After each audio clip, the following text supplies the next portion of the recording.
It's time for Florida State football. This is the Jimbo Fisher Show. The Jimbo Fisher Show is brought to you by the Florida Lottery, over $30 billion and counting to education. Just imagine. The energy-saving conservation programs of Tico People's Gas. Real Coca-Cola taste with 0 sugar and 0 calories. Coca-Cola Zero Sugar. Taste the feeling. SunTrust, the official bank of Florida State Athletics. Ram. Come in and get a great deal on the best trucks during Ram Power Days. Nick's Toggery, provider of Coach Fisher's wardrobe.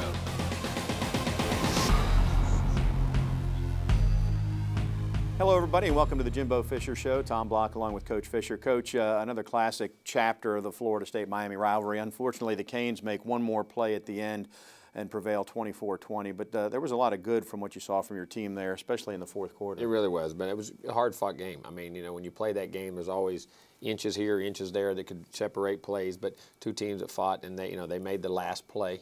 We had a great drive. We scored the last 3 drives. We had the football. They scored. They had the big drive at the end. I mean, just a typical Miami-Florida State game. And like I say, defense had its moments, offense had its, special teams had its on ball through both teams, and typical game, typical Miami-Florida State game. Talk about scoring the last 3 drives. That's a couple weeks in a row that you've gotten a key drive with a freshman quarterback and the other 10 guys on the field. That has to be a promising sign. It is. It's got to be that they can relax and execute. And we got to do a little better early in the game on some things. So we had some opportunities that we let get away. But just doing it at the end of the game under pressure, those situations, and our guys around him executing and him making the throws and the reads, and it was very encouraging. We will cue up the highlights of Florida State-Miami when we come back right here on the Jimbo Fisher Show.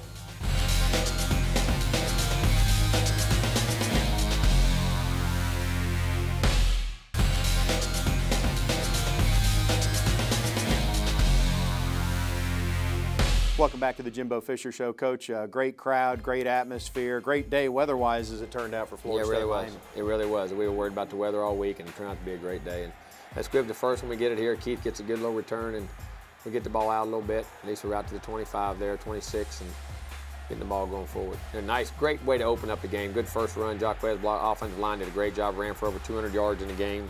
Threw for over 200 and something, but a great job here.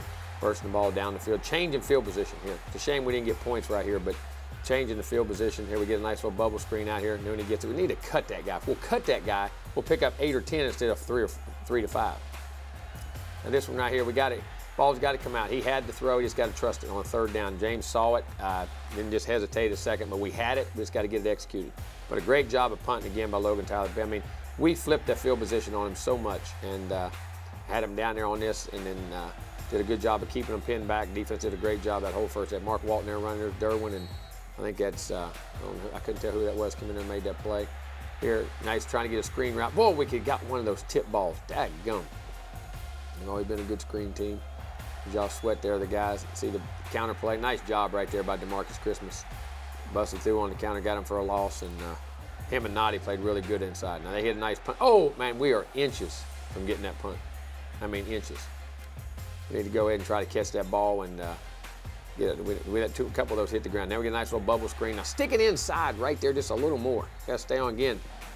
Or press it to the outside like Auden was telling him right there. Now we get a little option route and they get the pressure right back inside, but he could have worked the other side. Got to do a better job right here. Be taking care. He got ball stripped. He wants to throw it, but keeping 2 hands on that football. Again, Logan again hitting another bomb. Boy, he's really been kicking that football really well. Kicked that one just a hair too good. But again, we're back, got him backed up. They get an RPO. Nice tackle right there by Trey Marshall on the play and getting it down there. They get a nice little naked boot. Great job right here on 3rd down. And there's Burns' length. Playing the edge, but just he didn't make a sack. Getting the arms in the way and getting a slight tip and getting it up, and so they can't get it up and down the short area. Now this is, I know that's hard, but we got to catch that punt. T-Max, he knows that, and we got to do a little bit better job. Here we get a little flat route out here to Jacquez Patrick. Picks it up, got a nice 4 or 5 yard gain. Really good job. Here, the same run that popped out earlier, we pop it. Now, they actually played it that time, and then it bounced out the back door. 9, the object to get the end zone is a straight line. That's all we do. Just keep pressing that thing. Good runs, but you got to keep pressing it. All right, now we get a nice here. Now we get a late hit on him right here on James, which is good. We had the hash read right in there. He's making a great read right there to Nooney. And then they get a late hit, and that's really almost head right in the chest, almost close to a target in the top of the helmet. But then we get a nice little, now James, right here, another dimension he has. He does a great job on these zone reads, being able to pull it, run it down the field, gets down, doesn't take a hit. Nice little power play back. Great job in here blocking by Keith Gavin on the backside. Good job by Izzo. Had a great game in the left side right there with Derek Kelly. And all right, there we go. Whoa, this is one. Dadgummit. We had the protection. If we get the protection right, we got a touchdown right there. We got broke up the middle, had to throw it just a second early. Couldn't quite get it in there, and we had a chance. And again, we were 2 out of 3 this week. We're 2 out of 3 touchdowns. That was the one time we didn't score a touchdown in the red zone. And like I said, I wish we could have got that one. There we go. Nice tackle right here by Derwin James out in space. They run a little swing screen, and great job of him just snatching them, playing in space. Really good play. There's the McFadden blitzing, and they got it on the other side. Vontae Taylor, little body going up on the big body, breaking that ball up. Did a heck of a job. 3rd and 5. Again, they're going back over the top. Almost a pick right here by AJ and Westbrook, and he was inches from getting a pick. We had about 3 or 4 of those on the day, just right on the fingertips. Tavares and I doing a real good job here going to catching that ball. Hampshire's got to get out of his way and get that call. And then we get a little play action, find our tight ends, getting our tight ends back more involved in what we're doing. Nice job by Ryan Izzo inside. Get a little nice read there by James Blackman, offensive line, doing a really nice job. And we got the running game. Great job by Cam right here. Boom. He just stepped out right there. And him and the DB get it over on the side. I mean, that was the typical Miami-Florida State collision. Here we get a little zone play, bouncing back. We got to try to stick that thing on the front side. Again, we get a little push, get a little movement. Now this is a shame right here. 3rd down, we got to convert. We just dropped it. I mean, didn't do it on purpose. We just got the 1st down right there. He just dropped the ball. James made a great read, found the one-on-one on the backside, and we got to do a little bit better job there. Now, great job, Hampshire, but right there, he was in the end zone where the ball crossed. We should be catching the ball. That's one mistake we're making. We got to be catching that ball. There's Mark Waltner, outstanding back. Good tackle by A.J. Westbrooks there.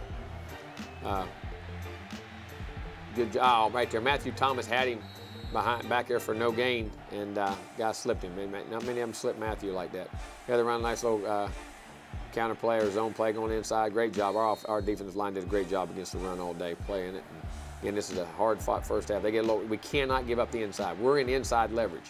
You cannot give up the RPO, and you got to force that release to the outside. And there we're getting a little rush. They're getting protection. Great job though, coverage-wise. We got it covered. Burns and Derwin under there, and doing a good job of getting underneath. But they're getting man, that is inches. And I think he did get a piece of it. I'm not sure. We got to get away, but it fluttered too much. We thought we could change field position. We didn't. Get a little flip pass right here going inside. Keith does a nice job. Runs it. Get a nice 5-6 yard gain here.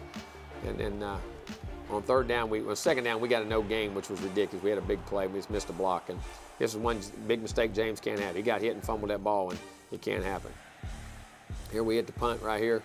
Really nice job going back over the top. And there's Hampshire getting a hold of it and throwing him down, and did a real nice job. And the offensive face mask, I mean, that was a different call, but I guess they saw it. Now, great job right here for Sweat. They got a couple runs later like that, but Josh Sweat did a great job right there playing the quarterback run in the pull, and they get the RPO out. Now they get the miss, and they had him in the chest. We got to play that a little bit tighter. Good job there by Pugh. Good rush right there. Kando's coming in. Covered the out. Great job here. Keep changing the field, but getting the ball back. And we had a nice drive right here. Boom. Now they covered. There's nothing he could do. He should maybe thrown away. He lost a yard. They covered that. They rolled up and doubled it. And now we popped the screen out here. Odd good job right here. They did a little bit better job on the blocking. 3rd down. This is a big one right here. We had the crossing route wide. And then when he scrambled right here, we had the tight end. Had his eyes up, but didn't see it. And his inches from breaking out. And man, we had that daggone thing. We had a crossing route wide open in that. And then this one here, not a good job by Logan. It's one of it. He's hit one a game. Luckily, we got the good roll. We hit it real high, skied it straight up. The rest of the day, he had an outstanding day. Burns trying to get up the field. Good job right there. Them running through tackles. Good job. It was AJ again. Getting that guy on the ground. Boom, right there's Burns. There's Matthew Thomas on the day trying to strip the ball. Very naughty Christmas in there.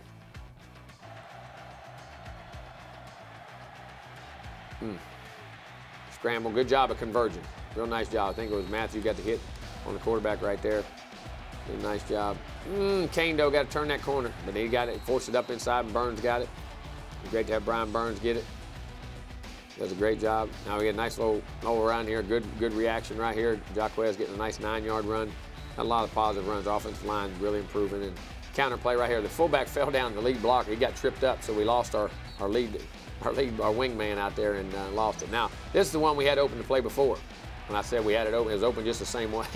we got the read here. We got it fixed on the sideline, got back in there to it, and Keith makes a nice game, pick up big first down. Nice run right here. Great move right here by Akers. Cam right up inside, gets a nice 8-yard gain. We got a great drive going right here.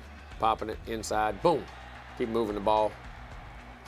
You know, we're around that, right around that field goal line target. And right here, man, we get one negative play. We missed the cutback right there. Got a little penetration, but if 26 right there, Vickers could have flattened that out. We roll it back. It's a 15-yard gain down the sideline. And then right here, Auden got a bad angle. Auden's got to run the ball up inside, seam, and stay vertical right there. And then we had pressure, and he had to throw it early, and they get a pick. At least we threw it down their end. It was on a 3rd and 12. We were on our end, so it didn't cost us. And game's 3-0. So they get it and get a chance to come down, but our defense doing a great job. Burns, them guys blitzing, coming off, and good coverage right there by McFadden. But we got a late hit. But you know something? I know he's late hits on quarterbacks. I think it's good. We got to protect those quarterbacks. Good job by Josh Sweat, Derek Noddy right there. Both did a good job on the rushing right there on the evening. Oh, now we were lucky here now. They had him down the seam. They had him down the seam in cover 2, and you know, we got to do a better job. But we just took a knee right there. We got out there 3-0. We should have had some more points. We had a chance down there, have a touchdown, and we had a couple other drives. We got stopped about the 38, 39-yard line. A couple missed reads, and then a drop, and then just that one little negative loss. I mean, a lot of good plays, but just you got to sustain and take advantage of that just a little bit better. Defense was really sharp in the first half. Miami didn't even cross midfield. No, we didn't. But the good thing about it, offensively, you move the ball, and every time Miami got it, it was inside the 20. It was inside the 10. It was inside the 5. And our defense did a good job of holding. And that's where we got to get more points on the back end. Offense played to the defense by getting to change the field position early. Then defense held it, but then we could not just quite get down there to get enough points, and should have got a few more points in that first half. Guy that flipped the field personally a couple of times was Jacques Patrick. First drive of the game, and then a little bit later on the field goal drive. 2 big runs. 2 big runs, and very established. And then Cam got it going, and he, you know, Jacques, again, I'm very proud. He's been playing really well. 3-0 at intermission. Florida State with the lead. Stay tuned. We'll come back and take a look at second half highlights when we continue on the Jimbo Fisher Show.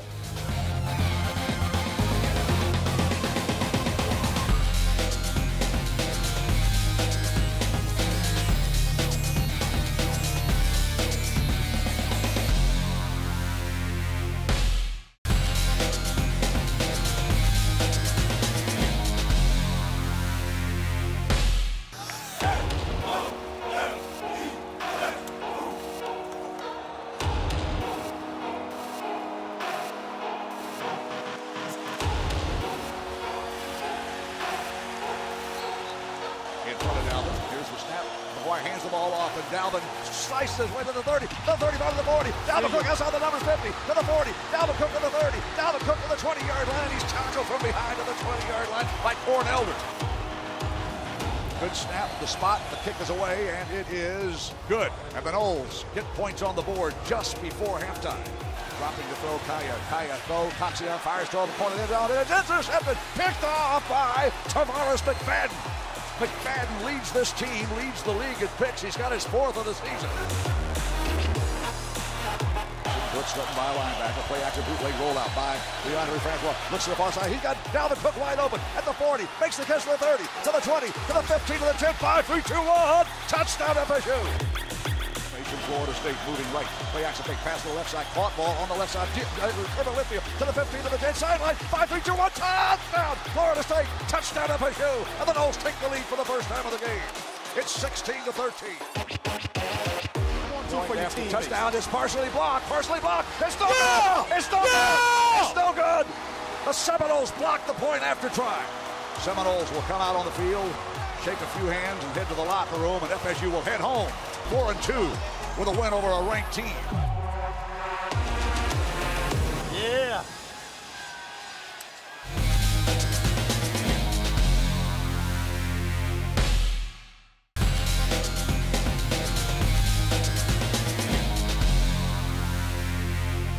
Welcome back to the Jimbo Fisher Show. Coach, a 3-0 lead at the half, but obviously a pivotal 30 minutes and a pivotal first series here to start the third quarter. It really was. We got, you know, right here, we started off the wrong way on his first drive. He's in great position, but he's got to turn and play the ball. But, man, there ain't much there. But it is what it is. You got to turn and try to make a play, I guess, and they get an interference call off the bat. And, got the tip. One of those, we had about 4 tips that just went up in the air, and we just could not get a hold of after we tipped it. Here they are, a little RPO, got inside on third down, cannot. We were inside leverage, can't give it up. Well, Barrett, he's a good player, though. Derwin rushing on the edge, get it up here. I thought this was a great call. He grabbed us and pulled us. It was a really good call by them. He snatched us on offensive interference, and but you know, smart play by him. What he had to do to get the ball. But this is the one that's disappointing. We got him perfect here, and we got a single receiver route. Safety just got to be off the hash. We're in cover 2. There's no inside vertical. We cannot allow that to happen. That's simple as it gets. And then right here, Josh gets pinned right here, or whoever has it to get a crackback block on the quarterback pull, which the first half they never got any of them. And then right here, good job on the defense right there. Good job by Josh Sweat playing the run, which we did a good job of. Here they get the tip. Oh, and again, in our hands and out. Have a chance for an interception. That would have taken points because they make the field goal. That could have taken points off the board. And we had a chance right there. We get one here in a minute. This is just a mistake by James. You'll look right here in the flat, look out here, getting run, or right there where 18 is. He's right there in the flats where his first, you know, he's got to throw that hitch. He got greedy right here. The angle by Nooney's a little bad, but he's got to, if he throws the hitch right there, we got a nice 10, 12-yard gain, safe play coming out, and we felt very good about it halftime coming back. And this is a mistake. We're in double coverage. When 2 sits down, the safety's got to double down on that dig route. There should not have been any space in there. We just didn't double down at safety. And we had him doubled. And get the push right there. Then great first interception by Stanford Seminoles, young freshman on the big receiver down here. It was a rookie play, and that's a big-time pick in the end zone right there after the interceptions. We get this what hurts a second. We get a holding call right there on Eberle. We're back to 2nd and 5 right here. Got a nice drive, and we get the holding call. And he did it. He tugged him just a little bit. And then we come out here, this power play, nice run. Make him miss. Dadgummit. But we get a 3rd down right here, and this is a man, oh man. We got the screen, just catch it. Ball's right there. And we got about a 12, 15-yard gain. Now, that there I thought should have been a late hit. I really do. And I understood why they said it, but that's the one. There are very few. I thought the game was a pretty well-called game. I mean, a really well-called game. But we didn't get the coverage right here. We lost the angle right here on the pursuit. They grabbed 47, and they get a punt return to set it back up, and that's disappointing. We're punting the ball so well, and to give up a return on leverage on the backside right there is not good. And they get a little China route, great back shoulder throw. That's just a good throw and catch by them in a one-on-one situation, which you'll see later on. They did a good job on that last one. So they're up 10-3, and the momentum's changed. Now this is a mistake by Keith. George right there has got to make sure Keith doesn't come out. He's 3 to 4 yards deep in the end zone. He cannot come out. And then his leg got bent up, and he's banged up as his ankle. Now we get a nice little job, good job by James finding the tight end. Nice catch right there by Ryan Izzo. We're getting it moving. A little 3rd and 2, a little naked boot right here. They play it. Got to keep coming. Good job of seeing it, diving. Tell you what, he's got great instincts. Just has a good feel. There's some things he's got to keep growing on, but he was growing in that game. Nice little zone. This is what should have happened right before the half. We get that down block. That's the way it's going to come out. That negative play we have. But good job by Cam. We're popping the running game here. Now right here, Ryan Izzo. You see him grab the guy and slam him. He cannot do that. It's just a mental mistake. He's blocking the guy and he slams him. And it just can't do it. And that cost us that drive. 2 holding calls. Got us behind the sticks on those 2 drives. And then after this, we scored 3 straight drives. We knew what we wanted to do, how we wanted to do it, and just got to get it there. Great job, Jackson. Great punt by Logan Tyler, who did an outstanding game kicking the football. And it's 10-3. They're ahead. Oh, Derwin, right in your hands, and they fought for it. Great play, though. Great play. Good zone. Now, the corner's got quarterback contained. He should have been up there setting right off the outside, and T-Mac got deep, and he had to play the quarterback. Now, nice. They get a nice cut right there. That's why we got to do a better job of out-widening our receivers on the bubble screens, getting the cuts. But that gets them 8 or 9 instead of 3 or 4. And now, nice job here. He created a collision, got the separation. He's a smart little receiver now. In and out in that slot. Now we're getting some push. Guys back, great job. Great job by Levante Taylor. Got inside, never let the guy inside. They got a punt on 3rd down. And we come out of here and get going. We got to be careful right there. That ball about hit him. It was inches from hitting him. We got to get that ball. Now we get a nice zone play right here. Got it blocked right. Great run. Cam breaks a tackle, and then he's off and running. Right there, Ricky. If Ricky could have stayed locked on that guy earlier and not come off. But we're back in scoring position down there around the 30-yard line. It was a heck of a job. Great run by Cam. Right here, good job by James picking the backside, finding George Campbell back up inside, get a nice slant route off a route we had the front side earlier. Now this is one, he made a mistake here. Threw back into coverage. This one upset. We had the tight end on the front side he needed to stay on and stay there. Now we got the verticals, and great read by him. Sees Ryan Izzo right down the middle. There's close to a late hit too. That's a little bit late in the end zone too, which I always can factor in when you're talking about on the kickoffs. But great throw and catch. Now we got the game tied. The momentum's come back to us now. But our kids keep battling and fighting. 3rd quarter wasn't good, but the 4th quarter was. Get motion, they get a little power play. And I got to set the edge, Matthew. Yes, they get about 4 or 5. We don't need that. Burns in on, there's the rush. Matthew on the rush. Good job, good coverage by McFadden, and man-to-man, we felt good about him all day. They got the punt right here, and we actually we scored that drive. T-Mac does a great job right here. Got to be careful. Just get north-south. Now we got bouncing around. I know he's trying to make a play, but don't go backwards now. We don't need to go backwards. He gets down. First play. Play action. This is the first play we had the interception the second half. Makes the right read this time. Makes a throw, and we get the first drive going that way, and we get some momentum. This get a nice little zone play back up inside again. Again, mixing the run and pass, play action, doing a good. This is what we need to do. Great balance. Good job here on third down, finding that slant route. It's one of them we missed in the first quarter that we had open that he didn't let go, and he learned from and got better as the game went on. A little power play right here. The one before this is big. We dropped the bubble screen. It ended up being a lateral, and it would have been a big gain that could have took us down. Then right here, man, if we get the push, believe it or not, on third down right here, we were going to pop that out of there. Had been what we wanted. But we wanted to not take a chance there on the sack because they were rushing pretty good. Ricky's been kicking it. We got the lead back 13-10 with 7 minutes to go. We want to be good. Now, give them credit. They run a boot route here and find the middle of the field. Brian Burns makes a good tackle. They got covered a little tighter. They found the boot route and got it going right there. And then we had to miss assignment. We're in man coverage. And the backer right there, he's got the tight end. He just left him. He left him and went back inside and just left him in man coverage. And they got the big play, and that set it up down the sideline, got their momentum going. They pop a run up in here, one of the few runs, because we played the run pretty well. There they go, the slant. It is a slant inside fade. Now we're in bad leverage. Kyle's supposed to be an outside leverage. He got his help inside. He got an inside leverage. You need to be an outside leverage, and they got the leverage on him. Again, when we come back, 5 minutes to go in the game, what a great drive this is. Ryan Izzo, first play. James found him on the play. He finds it back open in the flat right here. Great job. Now that's what I like here. Jaquez, the yak yards. He's pounding that big body, getting yards after contact. 3rd and 1, and this one's inches. If we could locked up on the inside right there, Izzo keeps pushing through. This ball could have come out of there. Now we get a nice second long. James finds his check down. Auden Tate back inside. We're moving now. We're driving down here on the 30-yard line, and we take a sack right here in just a minute, which was disappointing. We didn't need to. James didn't get rid of that ball. We didn't run a good route. But then he kind of finds an outlet route underneath. James just seeing the field now. It's just all coming to him. Great run by Nooney up inside. Now right here, we're lucky. Lucky he got down. They called it down. We're close. They stopped it and almost fumbled that ball. Now we get a nice play action. We had it back. He saw the one-on-one, saw it back inside. Great throw, great route by Auden Tate. We got to leave with a minute 23 to go, and knowing that still a lot of time on this clock. But what a great play by a young freshman leading us down. Great catch by Auden Tate. O-line blocked tremendously well right there. Had a good solid day, and we're up 20-17. Here's we get them first down. Man, can we get one of those daggone tips? That would have been nice. And this is it. They run a trip Seattle bunch, and they just get to step up and make a throw. 3rd and 10. That was a big one. Now they pop the run. This is disappointing right here. We got to come off. Matthew got to make that play. But up front, our D lineman, we got to make that play. And they got fooled right there. And now we're still in good shape. This is the one. 3rd and 10. Now just tackling. We get that tackle right there. They're kicking. That ball's into 29-30. It's 4th and 5. They got to kick about a 46-yard field goal to tie it. And then we don't. We got, again, McFadden had a great day all day covering everybody. It's close whether you're in or out. If you leave it in the officials' hands, hey, that's our fault. We can't leave it in their hands. And we had T-Mac, who had an outstanding day covering. And our best cover guy against one of their good players, young players, and did a great job. And they made the play. They made one more play than we did. And like I say, the 3rd and 10, if we get them on the ground right there and make it 4th and 5, they're kicking a 46-yard field goal to tie it. We didn't get that done.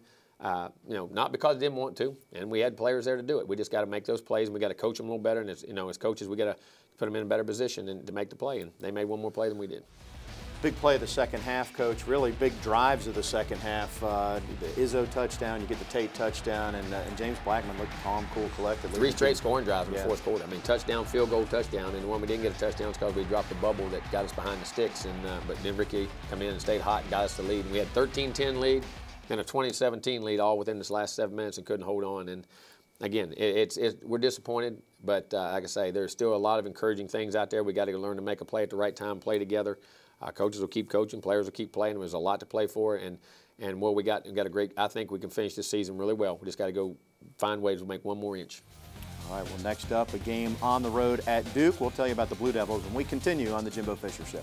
Today's final stats are brought to you by Nissan, proud supporter of college athletics. Shop ChooseNissan.com. Innovation that excites.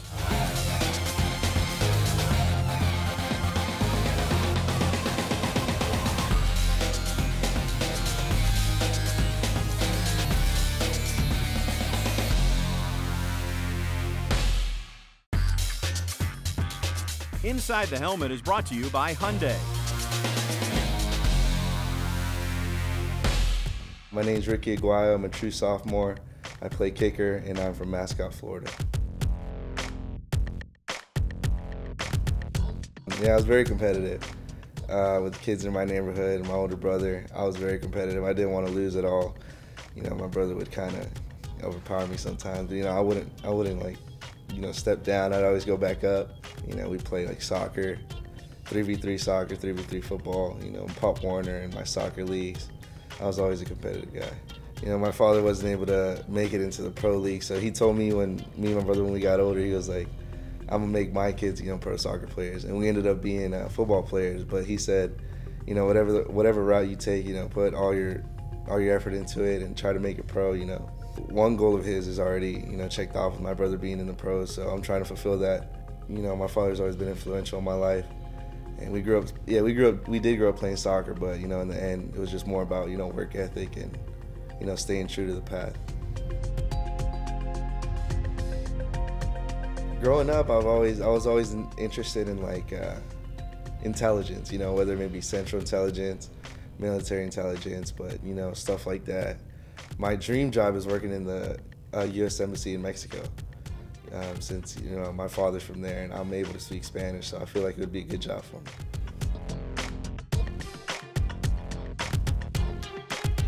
I've known most of the coaching staff since I was like in 8th grade, so when the time came to make a decision, you know, it's kind of a no-brainer.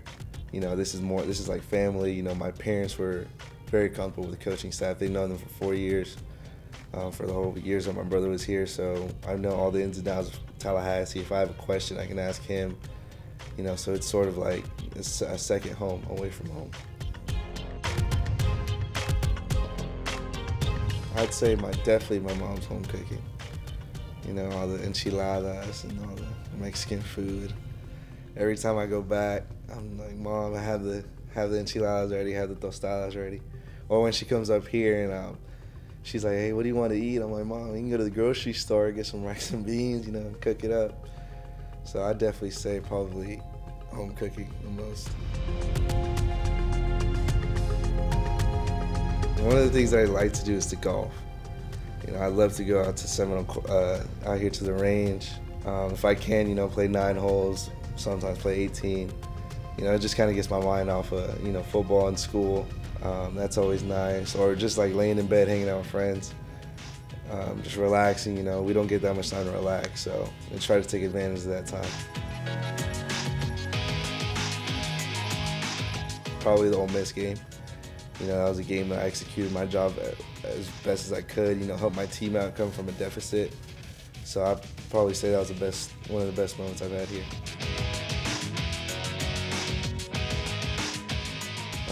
It was very surreal. I remember I would come to the games a lot to watch my older brother, but he said it was just a different feeling when, you know, you put that garnet and gold on and you ran through that tunnel. And it was like my first time being in the stadium, because I was seeing all those 80,000 fans just doing the tomahawk chop at the same time. It's just unreal, and the feeling that you get, you know, playing with the people that you see every day and like the grind that you go every day with, and just going out onto the game field, it's just awesome.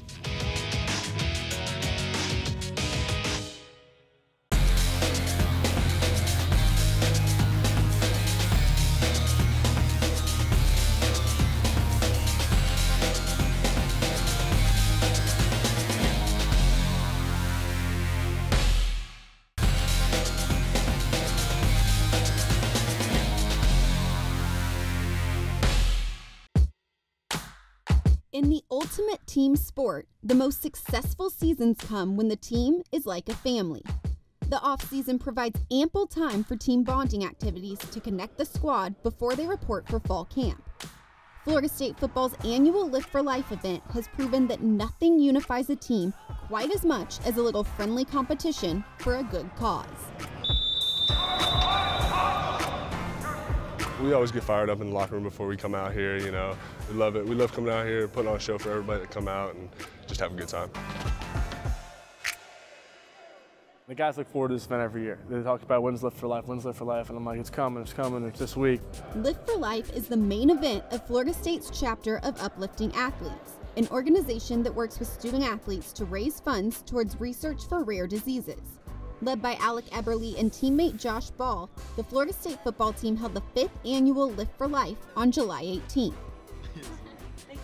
My old roommate, Kevin Haplia, he came to me when I was a freshman and asked if I would take it over. And there's also the fact that, we benefit Kids First Fund, which is a fund that our team is really involved with because of Coach Fisher and his son. So these rare diseases, they're close to my heart and stuff like that. I started getting into it because, Alec talked to me at first, and the whole thing with Coach Fisher's son, Ethan, having Fanconi anemia, I thought it'd be a good cause to get involved in. It's just a good thing for him and his family, and anything we can do to help him. Determined to make Lift for Life as successful as possible, Alec and Josh attended the Uplifting Athletes National Conference in Philadelphia earlier this year. Our mentality is, if Penn State can raise that money, Nebraska can raise that money, why can't we at Florida State? We have the biggest platform in college football, so why not use that to raise more money to fight rare diseases?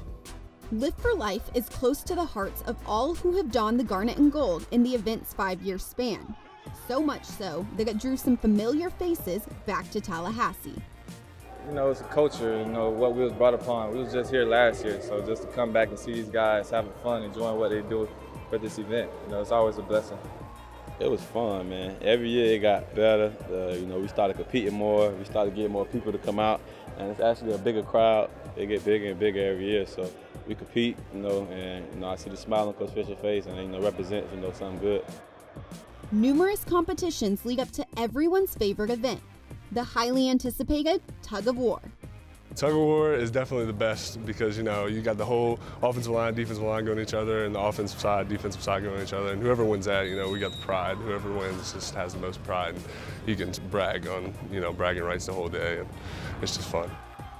The offense claimed round 1, while the defense proved victorious in the rematch.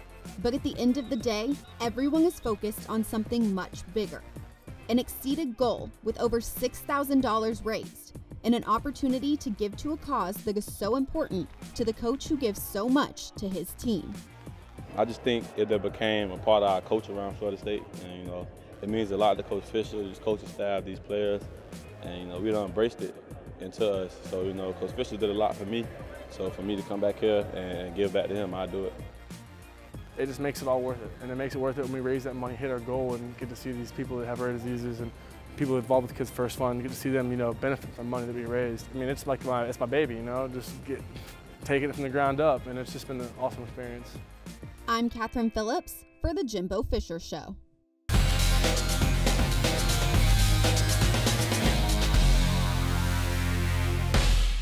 The Look Ahead is presented by Florida Farm Bureau Insurance.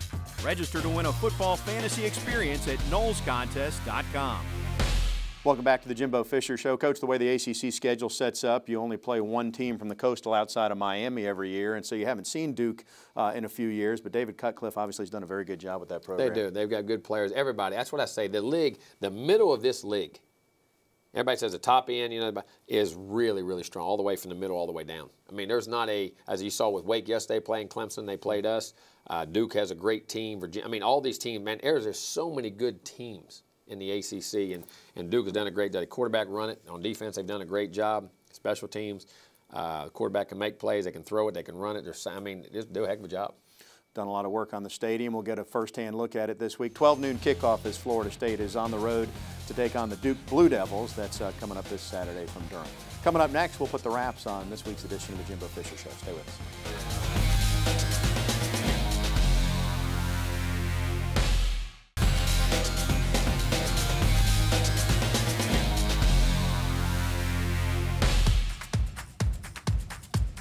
Welcome to Garnet and Gold Grub, presented by Tico People's Gas. I'm Catherine Phillips alongside award-winning chef Travis Johnson. He's the executive director of Seminole Dining here on the campus of Florida State, and he's going to walk us through a delicious game day recipe using natural gas.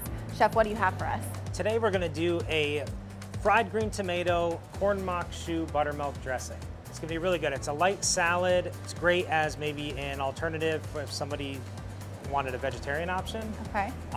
Let's start out with our dressing. Should we? Let's do it. So we'll start out with our buttermilk ranch, which you can make or you can pick up at the store. And we know that we want this to be a little bit creamier. So we're going to take a little more buttermilk and just incorporate it into the ranch. And then to bring out some more of the flavors, we have a few more ingredients. One of those is our corn. So we took a local corn, we rubbed it with our Cajun spice, which our Cajun spice is made up of 7 different flavors. Okay. So we have black pepper, paprika, chili powder, cumin, granulated onion, garlic, and we roasted this corn. And when it came out, we cooled it and then chopped it off. So this is gonna bring a lot of flavor into this ranch dressing. We'll go ahead and put a little bit in. Let's go ahead and add it all. And now that we have built kind of the foundation of this dressing, next we're gonna go ahead and add our peppers to give it a little bit of spice. So today we're working with a serrano pepper and a red pepper. Okay. A good balance of between flavor, depth, and spice. So is the serrano pepper spicy? Serrano pepper is going to be a little spicy. Okay. So if you were looking to dial this back a notch, maybe drop down to like a poblano or just use a green pepper. But it does add a lot of body to it and a lot of flavor. Okay. Next we want to add some fresh aromatics. So we're just going to use fresh parsley today. We'll take a little bit of parsley and then some fresh tomatoes that we've just diced. You can go ahead and prepare this ahead of time. This will stay good for just about a day in your fridge at home. Okay. So if you're getting ready to watch the big game, you can prepare this Friday night, have it ready to go, and then on Saturday, just get up and fry your tomatoes. All right. Can you use this for a bunch of different meals too? You can. You can use it as a dressing just on a typical salad. You could use it as a sauce, maybe over seafood. But it does really good and it complements the tomatoes really, really well. So are you ready to get your hands dirty? I am. And we'll get in here. First of all, we have to start out with the tomato. So green tomatoes are grown locally here in the South. And if you don't get a good green tomato, you can also use like a local heirloom tomato that a lot of the local farmers will grow. Okay. So we start out with our tomato and we're gonna drop it into our seasoned flour. And our flour, again, is just an all-purpose flour mixed in with a little bit of our Cajun spice. Okay. So go ahead and toss those around in there, coat them real well. Perfect. And we're gonna take them from here, dust them off, and they're gonna go into our buttermilk. So is this just buttermilk? We've taken the buttermilk, and again, we've added just a little bit of the Cajun spice to it to build some of those flavors. And we'll move those around, coated really well. And then they're gonna go into a panko breadcrumb. And at this point, you can use panko breadcrumbs, you can use fine breadcrumbs, depends on the texture you're looking for at the end.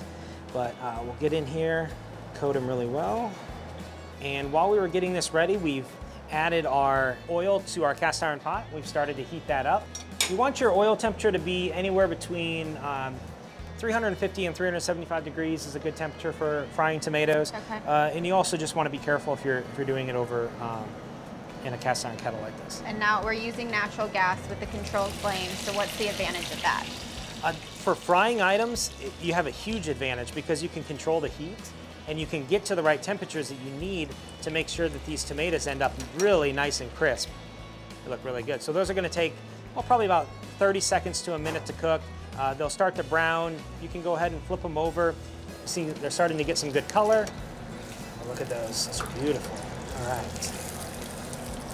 So you don't keep them in there long at all? Not long at all. You really just wanna toast the breadcrumbs on the outside, and you wanna leave the middle to have a little bit of body to it.